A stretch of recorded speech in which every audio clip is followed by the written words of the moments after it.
الحمد لله رب العالمين والصلاة والسلام على أشرف الأنبياء والمرسلين سيدنا ومولانا محمد وعلى آله وصحبه أجمعين.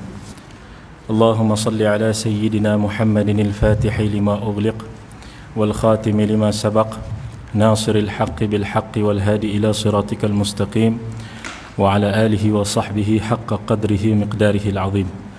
اللهم صل على سيدنا محمد النور المذهب للنسيان بنوره وعلى آله وصحبه في كل لمحة ونفس بعدد كل معلوم لك.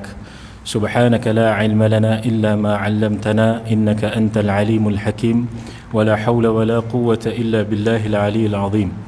رب اشرح لنا صدورنا ويسر لنا أمورنا واحلل عقدة من ألسنتنا يفقه أقوالنا. رب يسر ولا تعسر يا كريم. Amma ba'd. Assalamualaikum warahmatullahi wabarakatuh. Alhamdulillah, puji-pujian bagi Allah Subhanahu wa taala, dengan limpah kurnia-Nya kita dapat bersama-sama pada hari ini untuk kita sambung pengajian kita di dalam kitab Mastika Hadis Rasulullah sallallahu alaihi wa ala alihi wa ashabihi wa baraka wasallam pada muqaddimahnya jilid yang pertama. Insya-Allah kita sambung pada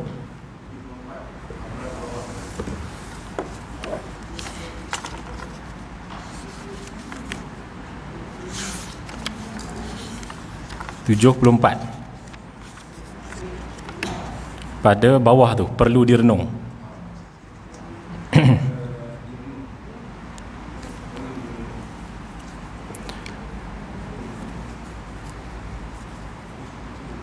Rangkap yang last sekali kan. Bismillahirrahmanirrahim. Qala al-musannif rahimahullah ta'ala, qala al-musannif hafizahumullah ta'ala wa nafa'na bihi wa bi'ulumihi fid darain amin ya rabbal alamin.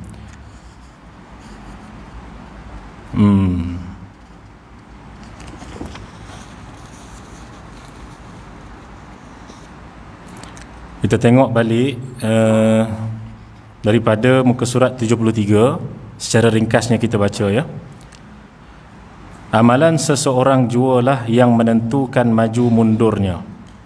Dalam hadis ini Rasulullah sallallahu alaihi wasallam menegaskan bahawa seseorang yang ingin membela nasibnya, maknanya nasibnya di akhirat, ya, nasibnya di akhirat, maknanya supaya diampun dosa oleh Allah Ta'ala, wajiblah ia belajar dan berusaha serta beramal. Ya, sebab tu kita kata awal-awal wahyu yang diturunkan kepada baginda Nabi sallallahu alaihi wasallam adalah Iqra. Ya, Iqra bismi rabbikal ladzi khalaq. Bacalah dengan nama Tuhanmu yang menciptakan. Khalaqal insana min 'alaq, yang menciptakan manusia daripada segumpal darah. Itu dia. Jadi awal-awal sekali kalau kita tengok hikmahnya, diperintahkan kepada baginda Nabi sallallahu alaihi wasallam untuk membaca. Makna di sini dengan belajar. Belajarnya ada membaca ya, dan sebagainya. Dan berusaha, maknanya daripada kita belajar tu kita berusaha ya, berusaha dalam belajar, mujahadah dalam belajar, dalam kita melengkapkan ilmu fardu ain kita. Jadi tuan-tuan, sebagaimana masya-Allah datang ke sini ni, kita usahalah, salah satu daripada usaha kita, ikhtiar kita untuk mengaji agama. Ya, moga Allah Subhanahu wa taala memberikan kemudahan kepada tuan-tuan, kepada kita semua dan kepada semua umat Muhammad sallallahu alaihi wasallam untuk sentiasa duduk di dalam majlis-majlis ilmu sebagaimana disabdakan oleh baginda sallallahu alaihi wasallam, man salaka tariqan yaltamisu fihi ilman sahalallahu lahu tariqan ilal jannah. Sesiapa yang menuntut ataupun menuruti satu jalan untuk menuntut ilmu, maka Allah Subhanahu wa taala akan memudahkan jalannya ke syurga Allah Subhanahu wa taala. Kerana bila sebut berusaha ni, dalam bahasa Arab dia selalu digunakan perkataan mujahadah. Bila sebut berusaha dalam bahasa Arab, kebiasaan kita guna perkataan mujahadah. Kalau mujahadah ni tuan-tuan, kalau ikut kepada kaedah bahasa Arab, dia dipanggil atas wazan, atas timbangan mufa'alatan. Fa'ala yufa'ilu mufa'alatan, ni kaedah bahasa Arab lah. Maknanya bila sebut sahaja mufa'alatan ataupun mujahadatan, membawa makna ada ketikanya kita berusaha dan kita kalah, ada ketikanya kita menang. Begitu. Bila sebut mujahadah, maknanya ada ketika kita berusaha nak datang mengaji, Allah mudahkan. Ada ketikanya dia datang rasa malas dalam amal. Begitu. Tapi kita lawan. Itu makna mujahadah. Tu dia. Ya, itu makna mujahadah. Jadi tuan-tuan yang dimuliakan Allah Subhanahu wa taala, dalam jalan kita nak menuju Allah taala, maka tidak dapat tidak dia mestilah dengan mujahadah.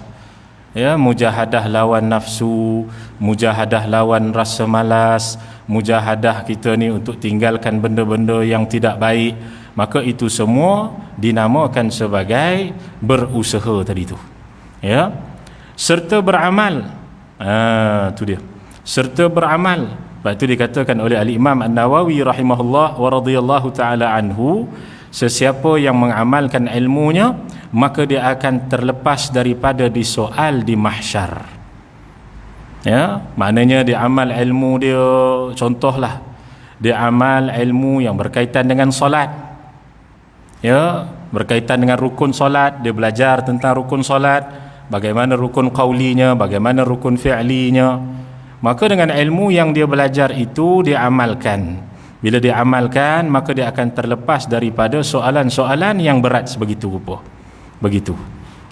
Sebab perkara pertama yang akan ditanya nanti di hari akhirat, awwalu ma yuhasabu bihil 'abdu yaumal qiyamah as-salah. Perkara pertama yang akan disoal nanti di hari kiamat, di hari akhirat, di mahsyar adalah solat. Maka kalau kita belajar ilmu tentang solat, mudah-mudahan terlepaslah kita daripada pertanyaan-pertanyaan yang berat begitu. Dengan makna kalau ditanya, maka selesailah jawapannya dengan ringkas. Tu dia. Jadi tuan-tuan yang dimuliakan Allah Subhanahu wa taala, sebab tu ada pepatah Arab mengatakan apa dia? Al-ilmu bila amalin kasyajari bila thamarin. Kan? Al-ilmu idza lam ya'mal bihi la yakunu nafi'an mithlama la tanfa'u asy-syajarata allati turja thimaraha wa lam tuthmar. Ilmu yang diamal ilmu yang tidak diamal seperti pohon yang tidak berbuah. Dia punya huraian kepada peribahasa bahasa Arab tu apa dia? Al-ilmu, suatu ilmu, idza lam ya'mal bihi, bila tidak diamalkan dengannya, la yakunu nafi'an, tidaklah ia, yakni ilmu tu menjadi ataupun memberi manfaat. Mithlama, seperti mana, la tanfa'u, tidak bermanfaat, asy-syajarah, sebuah pohon, allati turja thimaraha, yang mana kita mengharapkan buahnya, walam tuthmar, tetapi tidak berbuah. Pohonnya tinggi, nampak elok daunnya dan sebagainya, ya, yang kita harapkan buahnya keluar tetapi tidak keluar buahnya. Begitu. Ya, jadi tuan-tuan yang dimuliakan Allah, itulah nak digandingkan ataupun nak dimisalkan seorang yang ada ilmu tetapi tidak mengamalkan ilmunya. Itu dia. Kemudian dikatakan muka surat 74, tidak harus ia bergantung kepada keadaan nisab keturunannya. Nisab keturunannya, nasab keturunan, ya. Maknanya dia kena usaha dengan diri dia sendiri. Janganlah sehingga dia terlalu bergantung kepada nasab keturunan dia. Maknanya bergantung kepada anak-anak dia. Dia mengharapkan anak-anak dia lah nak buat amal untuk dia, sedangkan dia duduk dalam keadaan selesa semata-mata, ya, dia duduk dalam keadaan penuh dengan kerehatan, tidak ada mujahadah, tidak ada amal ilmu, dengan harapan anaknya itulah yang akan mendoakan dia. Dengan harapan anak dia itulah yang akan membacakan Quran, mensedekahkan Quran untuk dia, dengan harapan anak dia lah yang akan mewakafkan apabila dia dah meninggal dunia nanti. Maka tuan-tuan yang dimuliakan Allah, tidak harus, maknanya janganlah kita hanya meletakkan pergantungan kepada anak-anak. Walaupun di dalam hadis Nabi SAW pernah mensabda, idza mata bani Adam, apabila meninggal dunia satu orang anak Adam, maka terputuslah amalannya melainkan 3 perkara, iaitulah sedekatun jariyah, sedekah yang berlari. Apa makna sedekah yang berlari itu? Sedekah yang berlari itu iaitu para ulama mentafsirkan, mensyarahkan sedekah yang berlari itu adalah sedekah yang berbentuk wakaf. Ya, yang berbentuk apa? Wakaf.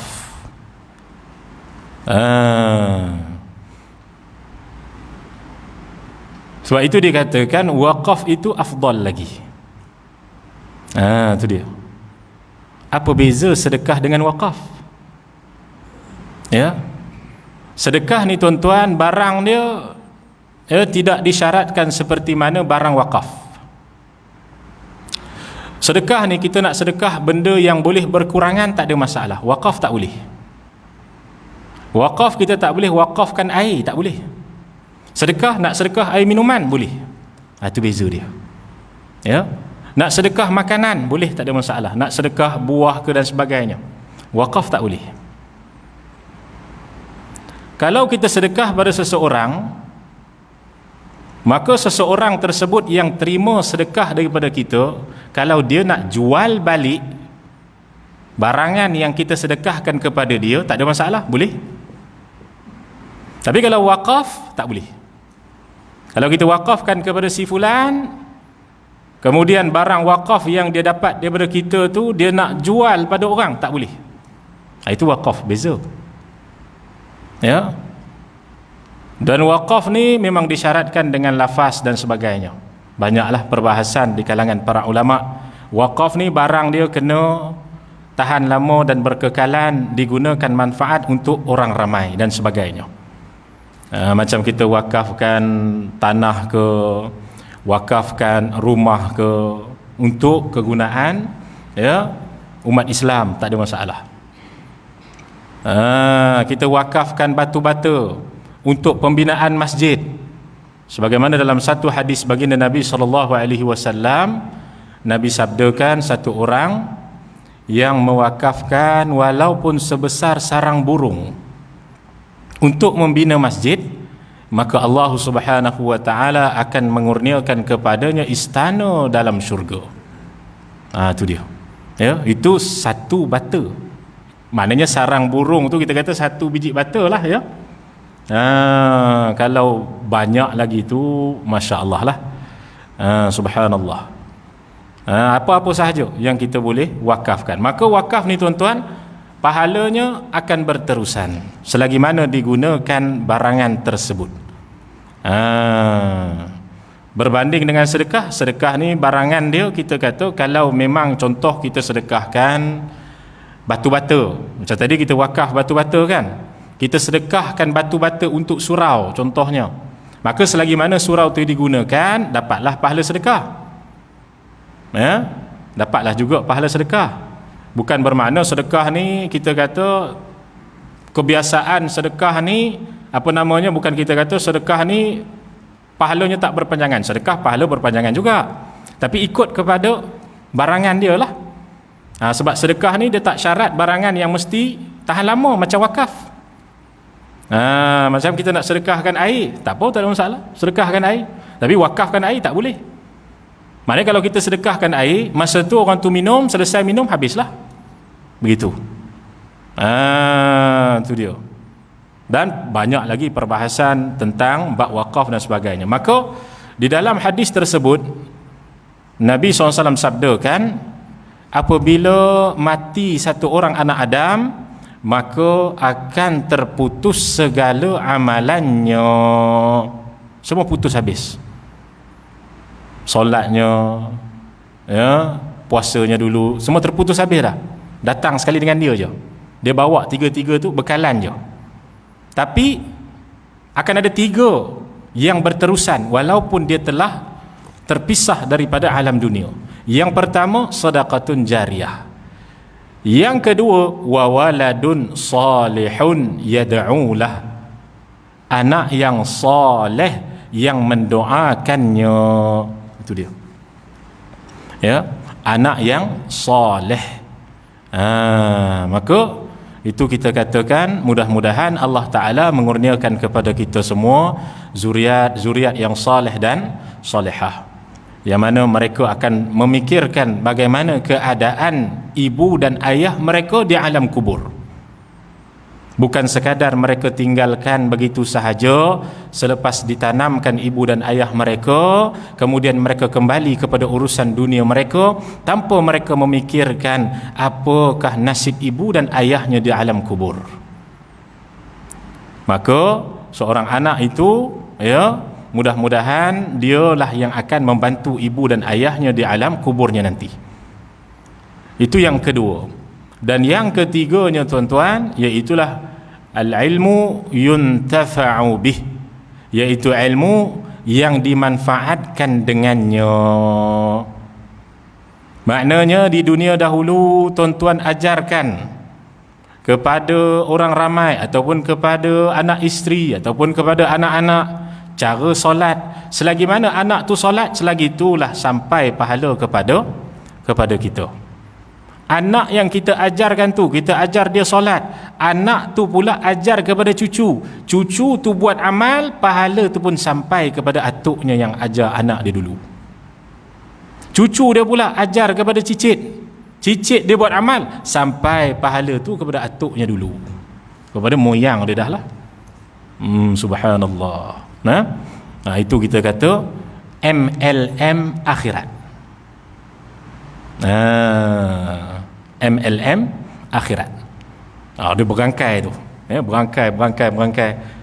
Tuan-tuan mengaji ni hari ni kan, tuan-tuan ajar kepada anak bini ajar pula kepada orang lain ajar pula, selagi mana berlapis-lapis tu sampai kepada tuan pahala dia. Tu, ya. Jadi tuan-tuan yang dimuliakan Allah Subhanahu wa taala, selagi itu di alam kubur masuk kita punya saham, tengok, masya-Allah. Jadi tuan-tuan yang dimuliakan Allah, ya, kita tahu dalam hadis Nabi SAW, Nabi sabdakan, ya, 3 perkara ni takkan terputus. Salah satunya adalah nasab, tapi jangan sehingga kita bergantung terus kepada nasab. Biarlah kita berusaha, mudah-mudahan, ya, kita benar-benar dapat membawa bekalan untuk diri kita. Nasab ni tambahan sahaja. Umpama kita kata kita dah siapkan rumah, anak-anak ni lah yang akan catkan rumah tu, dialah yang akan bersihkan rumah tu, dialah yang akan letak langsir bagi elok, dialah yang akan letak bingkai, dia menghiaskan lagi alam kubur kita, begitu. Tu dia. Jangan rumah datang tak ada rumah, ya, kemudian baru kita nak harap supaya didatangkan hiasan-hiasan, ya, ditakuti tidak mencukupi untuk kita. Tu na'udzubillah. Tu dia. Jadi tuan-tuan yang dimuliakan Allah Subhanahu wa taala, sebab tu Nabi SAW, sebab tu kita katakan orang-orang Arab ni, tuan-tuan, kebanyakannya lah belah-belah Arab sana, mereka ni lebih bermegah-megah dengan keturunan mereka. Tapi Nabi SAW, ya, melarang kepada bermegah-megah dengan keturunan-keturunan mereka, dengan keturunan sendiri. Keturunan aku ni keturunan pembesar, itu mereka. Ya, keturunan aku ni keturunan banyaklah. Kalau saya sebut banyak sangat keturunan-keturunan Arab ni. kabilah-kabilah mereka ni, mereka berbangga dengan kabilah mereka. Ada kabilah ni kalau di belah Jordan sana, saya dengar daripada kawan saya di Jordan, ya, kabilah ni kabilah yang betul-betul gangster punya kabilah ni. Maknanya tak ada siapa boleh kacau diorang. Itu sampai mereka ni kalau lawan antara kabilah boleh keluar pistol. Itu di belah mana ya? Di belah Mu'tah, tak silap saya. Ke belah Yarmouk di Jordan sana. Ya. Jadi mereka ni tuan-tuan yang dimuliakan Allah, mereka memang ada, kita kata, asabiyah mereka. Asabiyah ni maknanya kita katakan mereka anggap mereka punya kumpulan ni paling hebat.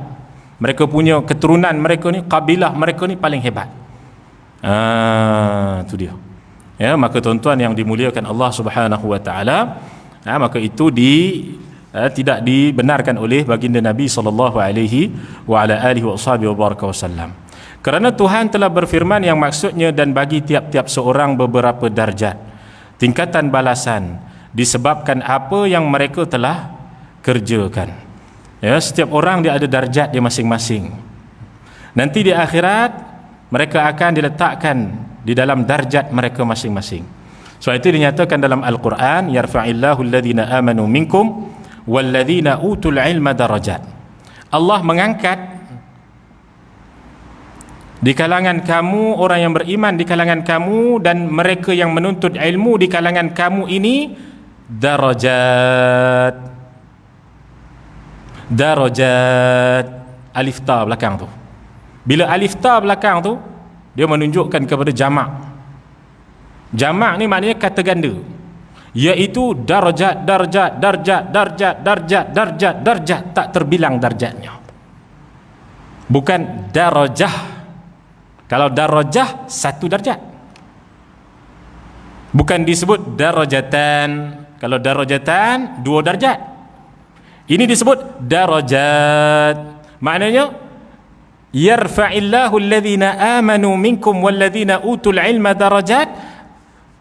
Allah Subhanahu wa taala mengangkat di kalangan kamu orang yang beriman dan menuntut ilmu itu darjat, darjat, darjat, darjat, darjat, darjat yang sangat banyak.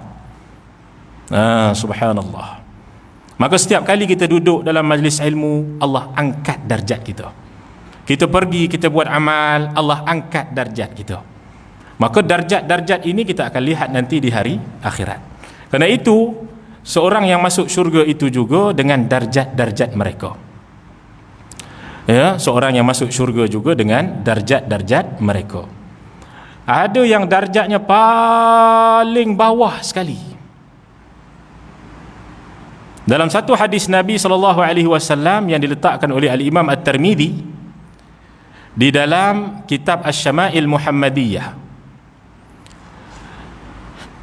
satu hadis Nabi SAW berkaitan dengan seorang yang paling akhir masuk syurga Allah. Maknanya apa? Ada di kalangan umat Muhammad SAW yang masuk neraka kemudian masuk ke dalam syurga. Mereka ni akan diseksa mengikut kepada kadar maksiat yang mereka lakukan, kemudian masuk ke dalam syurga Allah Ta'ala. Itu umat Muhammad SAW yang sahih akidahnya lah, yang benar akidah dia, benar manhaj, benar pegangan dia. Maka dia akan diseksa kalau dia ahli maksiat,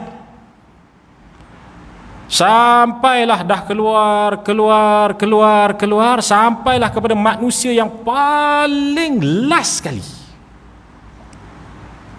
paling akhir sekali. Maknanya setelah daripada dia tak ada dah manusia akan keluar daripada neraka masuk ke dalam syurga.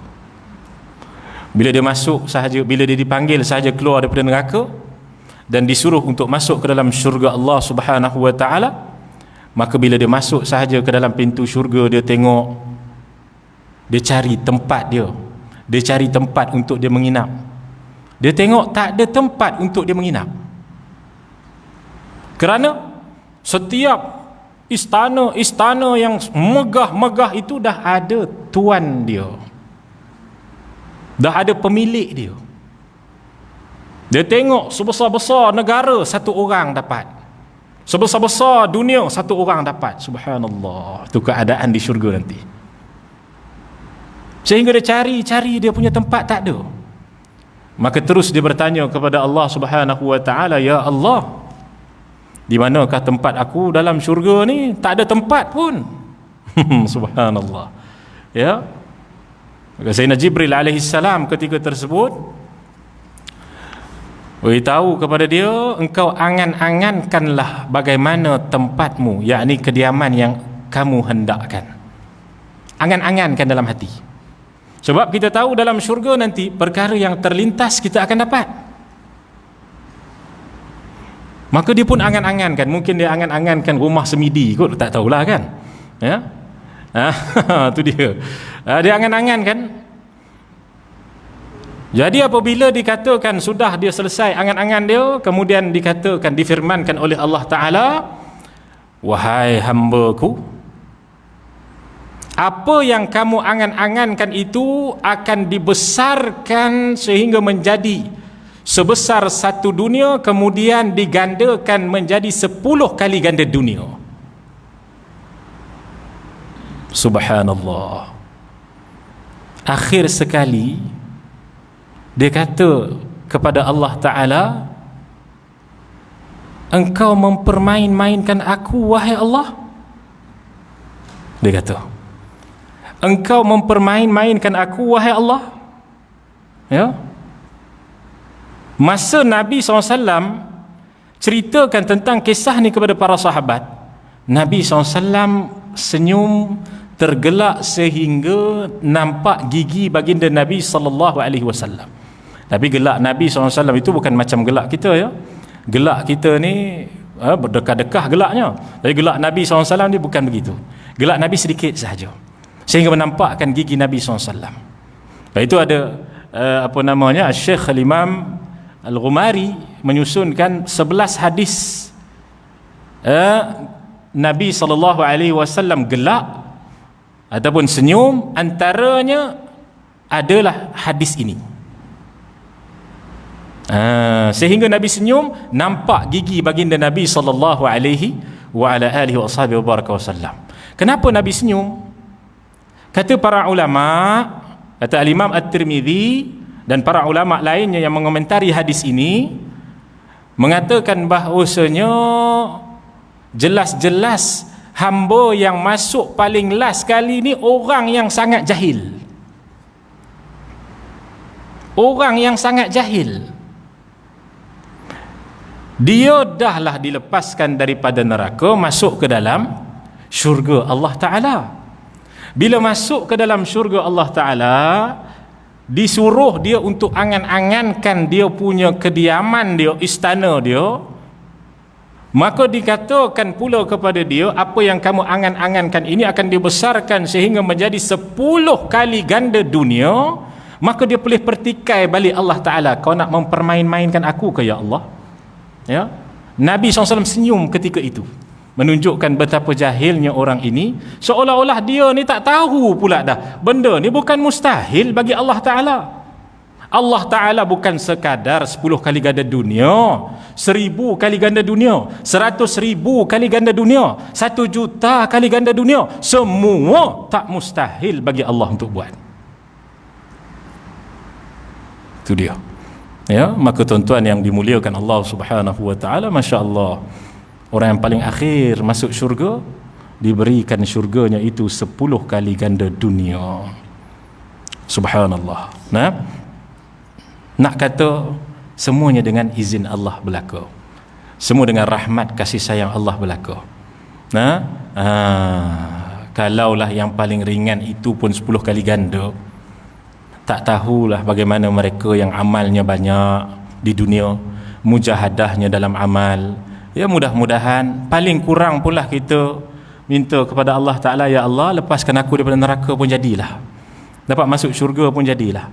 Ya, itu dia. Jangan kita jadi yang paling last tu dah lah, ya.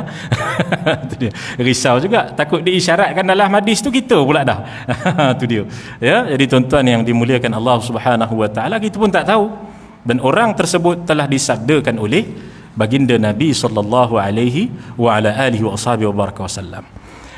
Kemudian dia kata, demikian juga Rasulullah sallallahu alaihi wasallam pernah bersabda, mengingatkan kaum kerabatnya, bahkan buah hatinya Sayyidah Fatimah dan sebagainya yang dikasihi Sayyidatina Fatimah radhiyallahu taala anha, supaya masing-masing menebus diri daripada azab seksa dengan amal taat yang sempurna, kerana baginda tidak berkuasa menolak suatu pun daripada azab seksa Tuhan itu.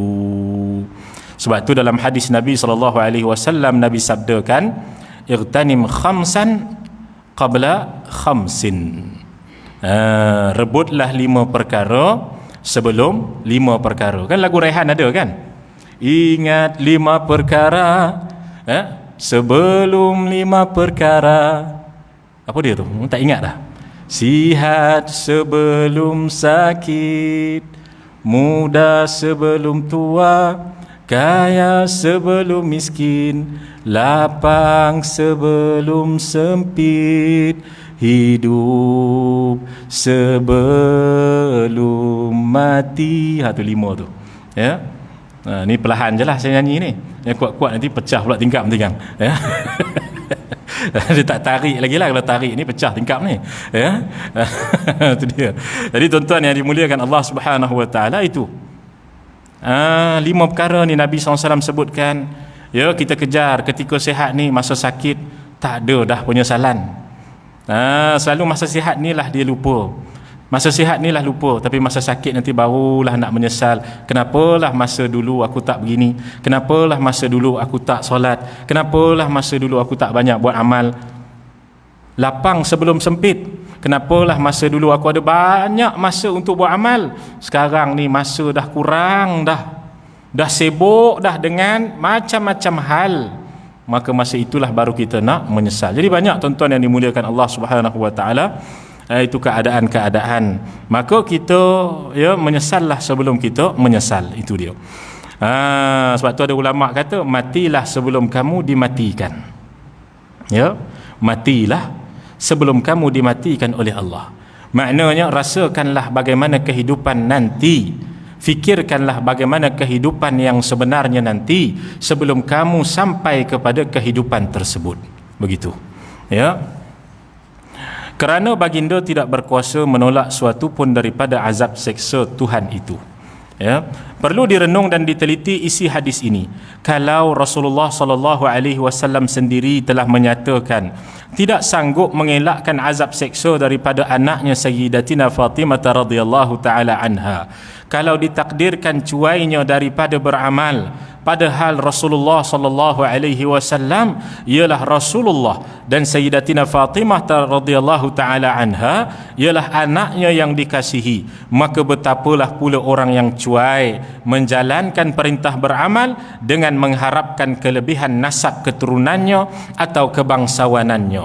Dan betapa pula halnya orang yang tergamak menyanggup memberikan pertolongan pada hari seseorang tidak dapat memberikan pertolongan sedikit pun kepada orang lain, dan segala perkara pada hari itu tertentu bagi Allah Subhanahu Wa Taala. Jadi tuan-tuan yang dimuliakan Allah Subhanahu Wa Taala, ya. Sebenarnya saya cek ni, kita dah buat IJK dah waktu semasa azan Isyak. Azan Isyak boleh. Boleh tak Ustaz? Boleh, laluan. Boleh, tak ada masalah. Ya, InsyaAllah. Kita masuk Isyak. Isyak masuklah. 4 minit lagi. Baik, insyaAllah. Okey. Saya nak cakap apa tadi? Lupalah. Jadi dikatakan di sini, hari seorang tidak dapat memberikan pertolongan sedikit pun kepada orang lain, dan segala perkara pada hari itu tertentu bagi Allah Subhanahu Wa Taala. Sebab itu tuan-tuan yang dimuliakan Allah, saya teringat satu hadis riwayat Tirmizi. Riwayat Tirmizi, Tarmizi, Turmudi, semua boleh. Jadi riwayat Tirmizi, tuan-tuan yang dimuliakan Allah Subhanahu Wa Taala, tidak akan berganjak kaki seorang hamba itu di hari akhirat, melainkan akan ditanya 4 perkara. Tidak akan berganjak kaki seseorang itu di hari akhirat, melainkan akan ditanya kepadanya 4 perkara dahulu. Begitu. Yang pertama apa dia? Ilmunya,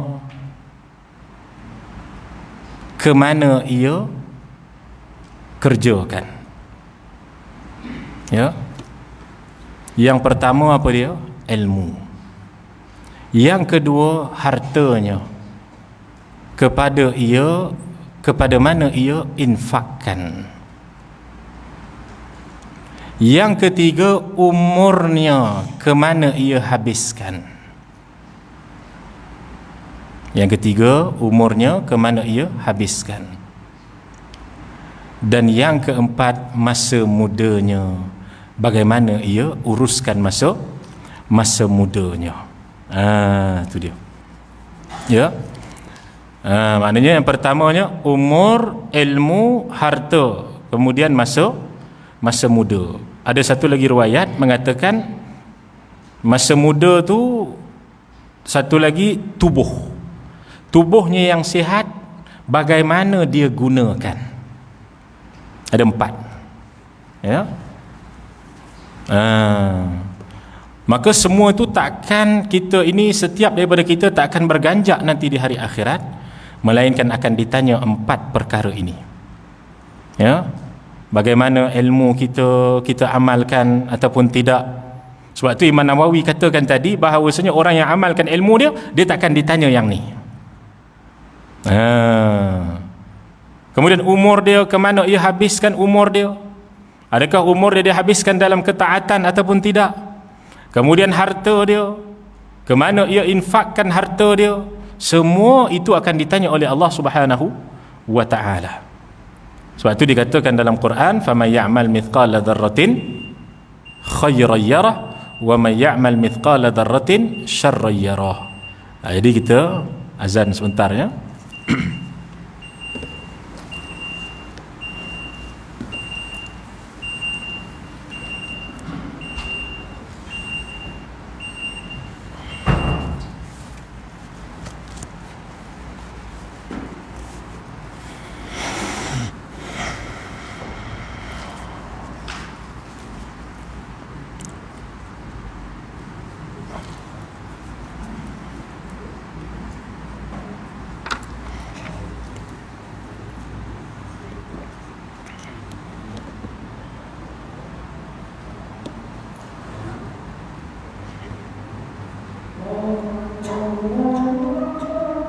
Allahu Akbar.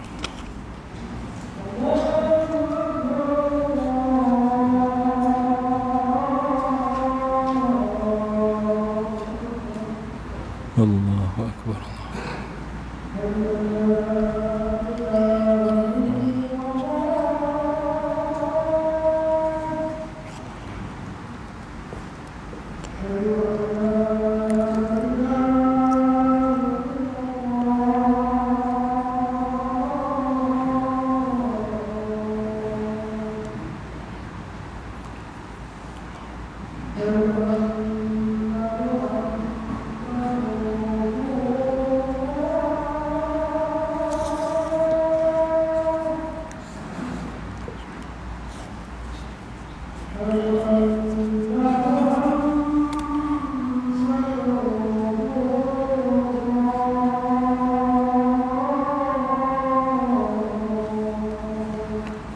Asyhadu anna Muhammadar Rasulullah.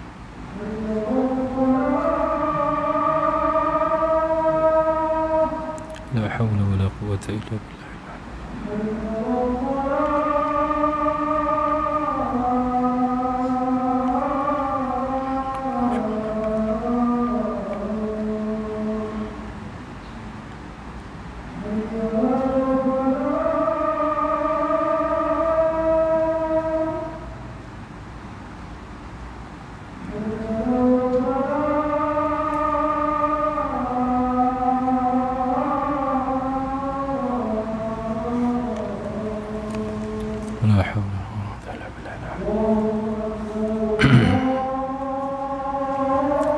quwwata illa billah. La haula wala quwwata illa billah.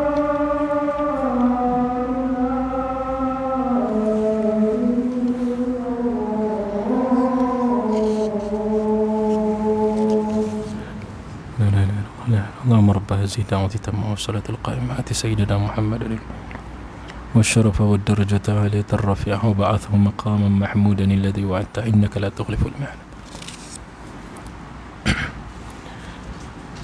Jadi difirmankan oleh Allah Subhanahu wa taala, a'udzubillahi minasyaitonir rajim, faman ya'mal mithqala dzarratin khairan yarah wa man ya'mal mithqala dzarratin syarran yarah. Siapa yang beramal walaupun sebesar zarrah amalan buruk, maka akan dikira oleh Allah. Siapa yang melakukan amalan yang baik walaupun sebesar zarrah, maka akan dikira oleh Allah Subhanahu wa taala. Maknanya tidak akan terlepas walaupun sedzarrah. Zarrah ni, ya, maknanya lebih kita kata paling kecil lah, atom tu. Tu zarrah. Atom tu. Ya. Tu zarrah. Kalau zurrah, kalau pergi dhammahkan depan tu, dia jadi bertis jagung.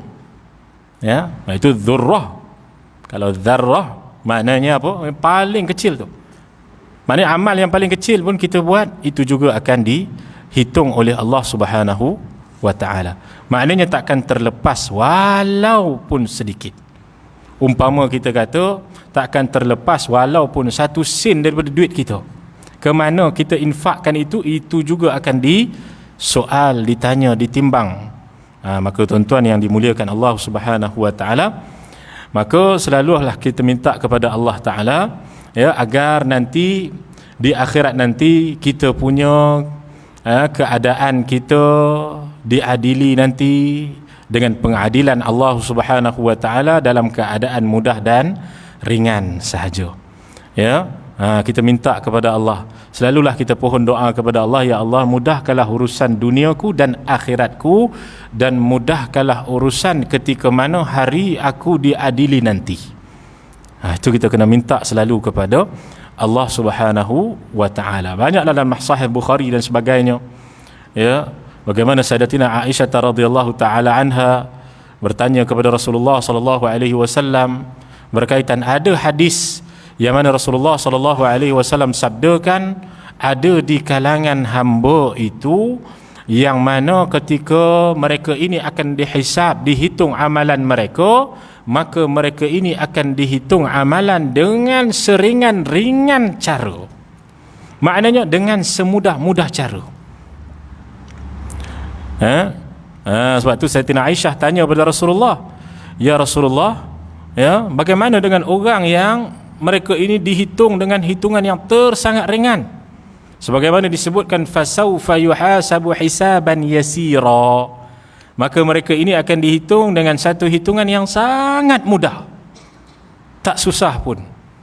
Maka orang-orang sebegini rupa adalah di kalangan mereka yang sentiasa bertaubat kepada Allah Subhanahu wa ta'ala. Itu dia. Dosa-dosa kecil kita itu boleh dihapuskan dengan amalan-amalan kebajikan. Ya, dosa-dosa kecil kita boleh dihapuskan dengan amalan-amalan kebajikan yang kita lakukan. Tetapi dosa-dosa besar kita itu tidak akan dapat kita hapuskan melainkan dengan taubat kita kepada Allah Subhanahu wa ta'ala. Kerana itulah perbanyakkan taubat kepada Allah Subhanahu wa ta'ala, perbanyakkanlah istighfar kepada Allah. Mudah-mudahan nanti kehidupan kita, mudah-mudahan nanti ketika mana kita dihisab, dihitung amalan kita di yaumul mahsyar, di padang mahsyar, maka hitungan itu berlaku dengan mudah sahaja. Ya, cepat sahaja, mudah-mudahan. Nak tunggu turn lagi masa tu. Ya, kalau di dunia ni dia ikut nama kan. A yang paling awal. A, kemudian nama dia B mula. Kan? Kemudian C. Tapi di akhirat nanti tidak. Orang yang paling awal-awal sekali ni, ya, kalau A kat dunia ni seronok lah kan. Yang ada nama A ni, B, C, D, E ni. Tapi kalau di akhirat nanti tidak.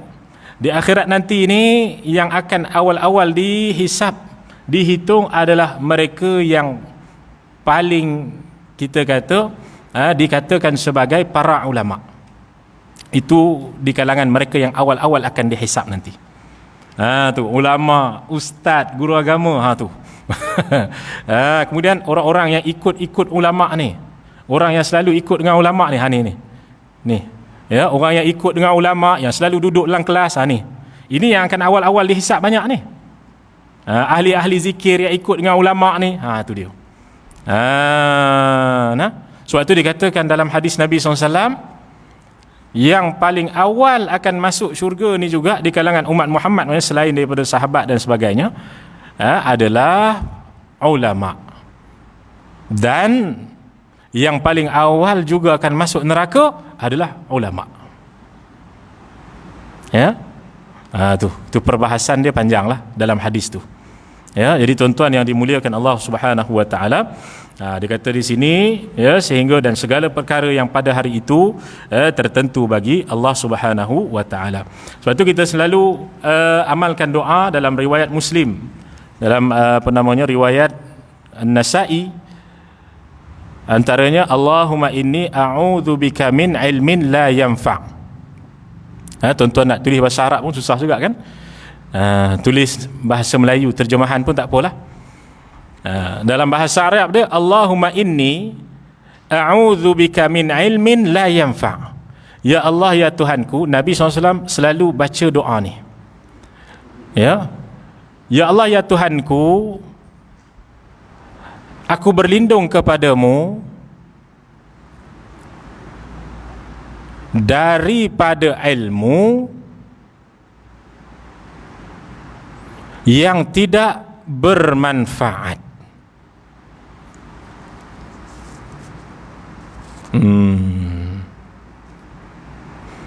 Yang tidak dimanfaatkan dengannya.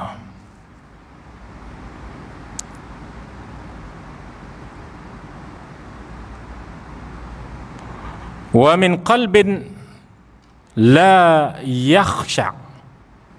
Dan aku berlindung denganmu, ya Allah,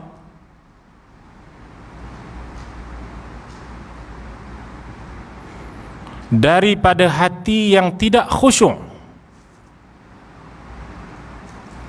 Daripada hati yang tidak khusyuk. Apa makna hati yang tak khusyuk ni? Ya? Hati yang tak khusyuk ni, para ulama katakan hati yang tidak takut pada Allah Ta'ala. Itu tafsiran syarahan yang pertama. Yang kedua, hati yang tidak khusyuk ni dengan makna hati yang tidak ingat, tidak tetap pada Allah. Makna selalu fikir dunia je, gitu. Padahal hati dia ni kalau khusyuk, maknanya khusyuk tu selalu dia ingat pada Allah, selalu dia rindu pada Allah, selalu dia kasih pada Allah, selalu dia inginkan pertemuan dengan Allah Ta'ala. Tu.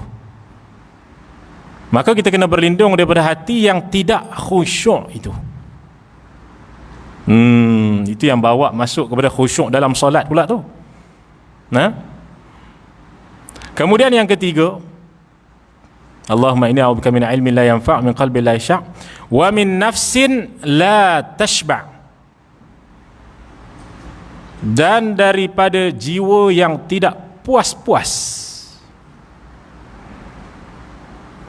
Dan daripada jiwa yang tidak puas. Maknanya bila dah dapat nikmat Allah, dia masih lagi tak ada syukur. Tu dia. Bila dapat nikmat Allah Ta'ala, masih lagi dia tak ada syukur, masih lagi dia bawa hasad, dengkinya, fitnah dan sebagainya, masih lagi dia tak nak amal, masih lagi banyaklah perkara. Ya. Sedangkan bagi seorang Muslim kena ada sifat qanaah, sifat rasa cukup apa yang Allah beri rezekinya, apa yang Allah beri pada dia, alhamdulillah. Musibah yang dia dapat, dia sabar. Begitu. Ya. Kita minta pada Allah agar dia lindungi daripada hati yang tak puas-puas. Tu dia. Kemudian yang keempatnya pada Allahumma inni a'udzubika min ilmin la yanfa', wa min qalbin la yakhsha', wa min nafsin la tashba', wa min da'watin la yustajabu laha. Dan daripada doa yang tidak dimustajabkan oleh Allah Ta'ala. Ini yang keempat. Dan dari doa yang tidak dimustajabkan oleh Allah Subhanahu wa Ta'ala. Begitu. Ya. Ya. Sekali lagi. Allahumma inni dalam bahasa Arab. Bahasa Arab. Allahumma inni a'udzubika min ilmin la yanfa'. Okey. Wa min qalbin la yakhsha'. Wa min nafsin la tashba'. Okey. Wa min da'watin la yustajabu laha. Okey, boleh. Itu dia. Ya, wa min da'watin la yustajabu laha. Jadi ini hadis yang diriwayatkan dalam Muslim dan juga An-Nasa'i. Jadi moga-moga kita semua dapatlah amalkan doa ni. Dan ada satu lagi yang saya teringat hari itu ni, yang apa namanya ada dinyatakan oleh para ulama, yang berkaitan dengan amalan yang kalau kita amalkan itu seolah-olah kita ini menyedekahkan 100 kuda fisabilillah. Ya, ingat lagi? 100 kuda fisabilillah. Maknanya ini kita katakan salah satu daripada amalan yang besarlah pahala dia. Itu maknanya. Ya, seolah-olah kita infakkan 100 kuda fisabilillah di jalan Allah Taala. Iaitu apa? Mudah sahaja amalan ni. Itu dalam hadis sahih. Iaitulah kita mengucapkan alhamdulillah. Ketika mana alhamdulillah dibaca 100 kali? Ketika selepas solat subuh sebelum matahari naik. Ya. Ada banyaklah dalam hadis ni. Ada hadis yang digandingkan dengan kalimah la ilaha illallah. Ada hadis yang dia hanya nyatakan tentang alhamdulillah. Ya. Itu dia. Iaitu selepas solat subuh sebelum naiknya matahari, dan selepas solat asar sebelum terbenamnya matahari. Maksudnya sebelum masuk maghrib. Senanglah kita fahamlah kalau terbenamnya matahari ini masuk maghrib. Sebelum naiknya matahari itu waktu syuruk. Waktu apa? Waktu isyraq, waktu syuruk. Itu dia. Jadi dua tempat tu. Ucap alhamdulillah 100 kali. Ya, jadi tuan-tuan yang dimuliakan Allah Subhanahu wa taala, moga Allah Subhanahu wa taala memberikan kepada kita taufik dan amal. Saya ingat nak masuk tajuk baru tapi rasa macam tak sempat pula hari ni. Ya. sambung apa namanya insya-Allah lah pada masa yang akan datang. Ya, moga Allah SWT bagi hidayah pada kita, bagi taufik pada kita, dan jadikan kita di kalangan mereka yang sentiasa duduk di dalam majlis-majlis yang penuh dengan barakah dan rahmat daripada Allah Subhanahu wa taala. Wallahu taala a'la wa a'lam. Ada soalan ke? Ya.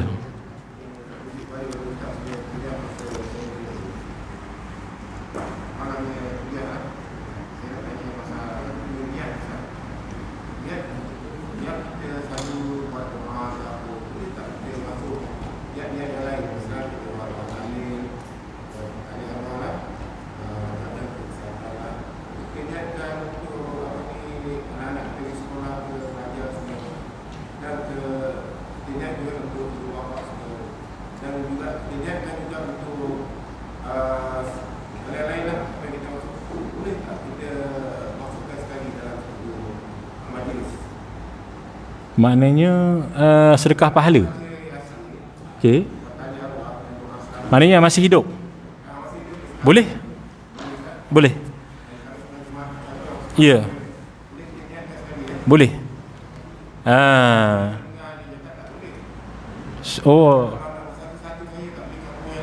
Oh tak. Boleh. Boleh ya. Maknanya kalau kita nak sedekahkan pahala, kita buat tahlil lah contohnya kan, kita buat tahlil, kita dah letak nama kita sendiri pun boleh, tapi pelik lah kalau kita panggil nama kita sendiri kan dalam majlis tahlil. Itu tak biasa orang buat lah, tapi sebenarnya kalau ikut hukum dia boleh, tak ada masalah pun. Ya. Sebab ini kita kata atas dasar kita nak menyedekahkan pahala. Di sisi mazhab Syafi'i kita sedekahkan pahala sampai insya-Allah. Ya, bagaimana qaul jadid bagi Imam Syafi'i, itu apa namanya pendapat yang baru bagi Imam Syafi'i, bahawasanya sampai pahala kepada si mati kalau kita niatkan. Kalau bagi Imam An-Nawawi, ya, dari Imam Nawawi, mensyaratkan dengan beberapa syarat, iaitu perlu kita setelah daripada kita baca tu, perlu kita niatkan nama dia. Aku bacakan Yasin ini, aku niat aku nak bagi kepada si fulan, si fulan, si fulan, si fulan, si fulan. Kena bacakan nama macam tu. Tapi bagi sebahagian daripada imam dalam mazhab Syafi'i kita mengatakan tidak perlu pun, cukup kita niat dalam hati pun dah selesai. Tapi bagi Imam Syafi'i dia lebih ihtiyat, maknanya dia lebih menjaga dalam bab ni. Sehingga kan kata Imam An-Nawawi, minta maaf, Imam An-Nawawi dalam salah satu daripada mazhab Imam Syafi'i kita, imam kepada mazhab Syafi'i kita, yang mengatakan bahawasanya dalam kitab Fathul Wahhab, mengatakan bahawasanya apa dia, kitab Fathul Wahhab ni antara kitab yang kita kata banyaklah membahaskan tentang berkaitan dengan perkara ni, iaitu dia mengatakan bahawasanya kalau kita nak baca pun kita kena baca depan kuburan. Itu satu, depan kuburan. Yang kedua, ataupun depan si mati. Kalau tak dapat, sebut nama, aku berikan ini kepada nama si fulan si fulan.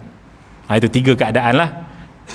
Maknanya dibolehkan kalau kita nak baca Quran di sisi kuburan, sebab dia ambil kepada keadaan Al-Imam Asy-Syafi'i baca Quran di sisi kuburan Al-Imam Al-Lais. Panjanglah perbahasan berkaitan dengan perkara ni. Cuma kalau kita nak letakkan nama orang yang sudah meninggal dunia ataupun yang masih hidup sekali kan, tak ada masalah, boleh insya-Allah. Termasuk nama kita pun boleh, nama ayah kita, mak kita yang masih hidup, nama family kita yang masih hidup, boleh, tak ada masalah, insya-Allah sampai. Wallahu ta'ala. Tapi dalam beberapa bab tak boleh lah, contohnya badal haji kepada umrah, itu semua tak boleh lah. Tapi dari segi kita kata sedekah pahala tu boleh, tak ada masalah. Wallahu ta'ala a'la wa a'lam. Bismillahirrahmanirrahim. Alhamdulillahirabbil alamin, wassalatu wassalamu ala asyrafil anbiya'i wal mursalin sayyidina wa maulana Muhammad wa ala alihi wa sahbihi ajma'in. Allahumma faqihna fid din wa 'allimna at-ta'wil. Allahumma ij'alna minal ladzina yanzuruna al-kitaba nadratan wahidah wa yahfazuna ma fihi yafhamuna bihi wa ya'maluna bihi wa yuballighuna bihi. Allahumma rabbana zidna ilma warzuqna fahma. Wa sallallahu ala sayyidina Muhammadin wa ala alihi wa sahbihi wa baraka wa sallam. Walhamdulillahi rabbil alamin.